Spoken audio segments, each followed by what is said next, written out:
पश्चिम बंगाल के राज्यपाल doctor CV आनंद बोस जी,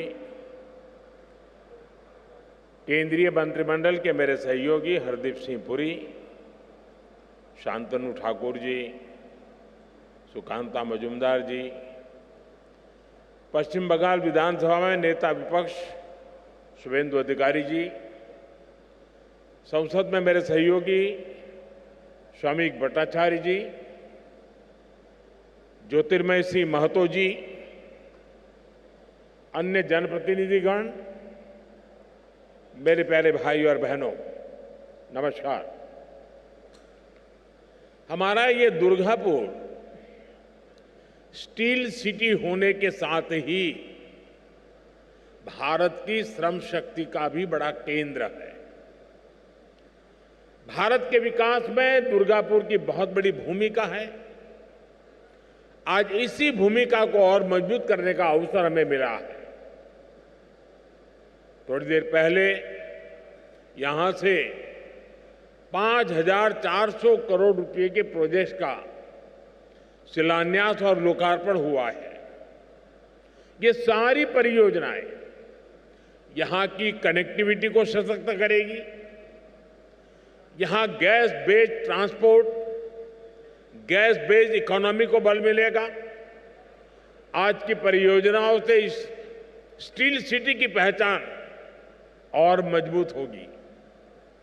यानी परियोजनाएं make in India, make for the world, इस मंत्र के साथ पश्चिम बंगाल को आगे बढ़ने में मदद करेगी।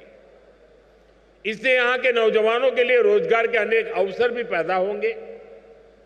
मैं आप सभी को इन परियोजनाओं के लिए बहुत बहुत बधाई देता हूं।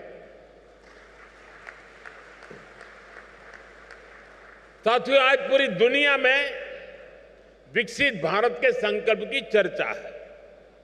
इसके पीछे भारत में दिख रहे वो बदलाव है जिन पर विकसित भारत की इमारत का निर्माण हो रहा है।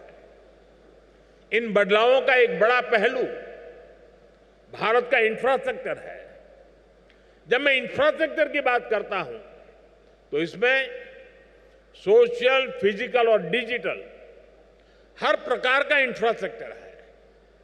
4 करोड़ से अधिक गरीबों के पक्के घर, करोड़ों टॉयलेट, 12 करोड़ से अधिक नल कनेक्शन, हजारों किलोमीटर की नई सड़कें, नए हाईवे, नई रेल लाइंस, छोटे छोटे शहरों में बने एयरपोर्ट, गांव-गांव, घर-घर पहुंचा इंटरनेट, ऐसे आधुनिक इंफ्रास्ट्रक्चर का लाभ पश्चिम बंगाल सहित देश के हर राज्य को मिल रहा है।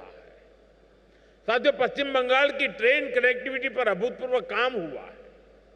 बंगाल देश के उन राज्यों में है जहां बड़ी संख्या में वंदे भारत ट्रेनें चल रही है। कोलकाता मेट्रो का तेजी से विस्तार हो रहा है। यहां नई रेल लाइनें बिछाने का काम, चौड़ीकरण और बिजलीकरण का काम तेजी से चल रहा है। अनेक रेलवे स्टेशन आधुनिक हो रहे हैं। इसके अलावा बहुत बड़ी संख्या में रेल ओवरब्रिज भी बनाए जा रहे हैं। आज 2 और रेलवे ओवरब्रिज पश्चिम बंगाल को मिले हैं। ये सारे काम बंगाल के लोगों का जीवन आसान बनाने में बड़ी मदद करेंगे। साथियों, हमने यहां के एयरपोर्ट को भी उड़ान योजना से जोड़ा है। बीते 1 वर्ष में ही 5 लाख से ज्यादा यात्री इसके जरिए सफर कर चुके हैं।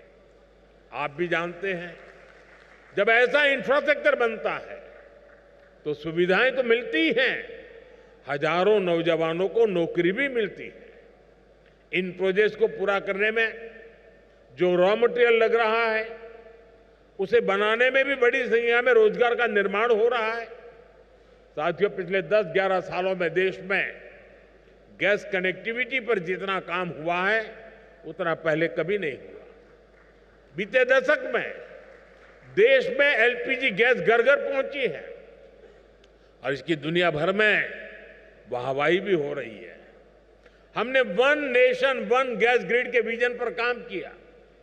प्रधानमंत्री ऊर्जा गंगा योजना बनाई। इसके तहत पश्चिम बंगाल सहित पूर्वी भारत के 6 राज्यों में गैस पाइपलाइन बिछाई जा रही है। लक्ष्य ये है कि इन राज्यों में भी पाइप से सस्ती गैस उद्योगों तक पहुंचे, रसोई तक पहुंचे। जब गैस की उपलब्धता होगी तभी इन राज्यों में सीएनजी से गाड़ियां चल सकेगी, हमारे उद्योग गैस आधारित टेक्नोलॉजी का उपयोग कर सकेंगे। मुझे खुशी है कि आज दुर्गापुर की यह औद्योगिक धरती भी नेशनल गैस ग्रिड का हिस्सा बन गई है। इसका बड़ा लाभ यहां के उद्योगों को होगा। इस प्रोजेक्ट से पश्चिम बंगाल के करीब 25 से 30 लाख घरों में पाइप से सस्ती गैस पहुंचेगी। यानी इतने परिवारों का, माताओं बहनों का जीवन आसान होगा। इससे हजारों लोगों को रोजगार भी मिलेगा। साथियों, आज दुर्गापुर और रघुनाथपुर के बड़े स्टील और बिजली कारखानों को भी नई टेक्नोलॉजी से लैस किया गया है। इनमें करीब 1500 करोड़ रुपए का निवेश हुआ है। अब ये कारखाने दुनिया के साथ कॉम्पीट करने के लिए और अधिक एफिशिएंट हो गए हैं। मैं बंगाल के लोगों को इन प्रोजेक्ट्स के लिए पूरा होने की विशेष बधाई देता हूं। साथियों, भारत की फैक्ट्रियां हो या हमारे खेत खलिहान, हर जगह एक ही निश्चय के साथ काम हो रहा है। हमें 2047 तक भारत को विकसित बनाना है। हमारा रास्ता है विकास से सशक्तिकरण, रोजगार से आत्मनिर्भरता और संवेदनशीलता से सुशासन। इन्हीं मूल्यों पर चलते हुए हम पश्चिम बंगाल को भारत की विकास यात्रा का मजबूत इंजन बना करके रहेंगे। आप सभी को फिर से विकास परियोजना की बहुत बहुत बधाई देता हूं। अभी के लिए इतना ही।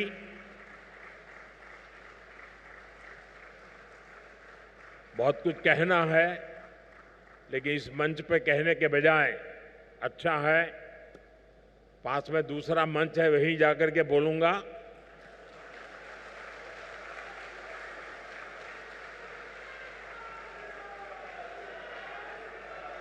पूरा बंगाल और पूरा देश वहां होने वाली बातें सुनने के लिए जरा ज्यादा आतुर है। मीडिया के लोग भी बड़े उत्सुक हैं। तो साथियों, यहां तो इस कार्यक्रम में मैं मेरी वाणी को यहीं पर विराम देता हूं, लेकिन कुछ पल के बाद वहीं से गर्जना होगी। बहुत बहुत धन्यवाद।